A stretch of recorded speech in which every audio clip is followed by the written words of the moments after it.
السلام علیکم دوستو۔ آج کا قصہ حضرت لال شہباز قلندر کا ہے۔ ایک دفعہ وہ ایک چھوٹی سی بستی سے گزر رہے تھے کہ راستے میں انہوں نے دیکھا کہ لوگ ایک نوجوان چور کو پکڑ کر مار رہے ہیں اور کہہ رہے ہیں یہ چور ہے، اس نے مسجد کا مال چرا لیا ہے۔ قلندر نے اس لڑکے کی آنکھوں میں دیکھا کہ آنکھوں میں پشیمانی اور خوف تھا۔ حضرت نے لوگوں سے کہا، اس کو چھوڑ دو، یہ چور نہیں مجبور ہے۔ لوگ رک گئے اور قلندر نے اسے اپنے پاس بلایا اور کہا، بتاؤ بیٹا، تم نے یہ کام کیوں کیا؟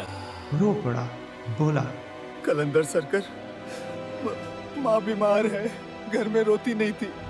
میں نے سوچا مسجد سے تھوڑا مال لے لوں، بعد میں واپس کر دوں گا۔ اللہ کا مال چرا کے تم اپنے گھر میں برکت نہیں لا سکتے۔ پر تمہاری ماں کے لیے میں دعا کرتا ہوں۔ پھر حضرت نے دعا کی اور لوگ دیکھتے رہے کہ 2 گھنٹے کے اندر اس جوان کی ماں ٹھیک ہو گئی۔ بستی کے لوگ اس معجزے پر حیران تھے، مگر قلندر مسکرائے اور بولے، رحمت تب آتی ہے جب انسان گناہ پر پشیمان ہو اور اللہ سے رجوع کرے۔ اس کے بعد وہ نوجوان قلندر کا مرید بن گیا اور زندگی بھر سچائی اور ایمانداری کا راستہ اپنایا۔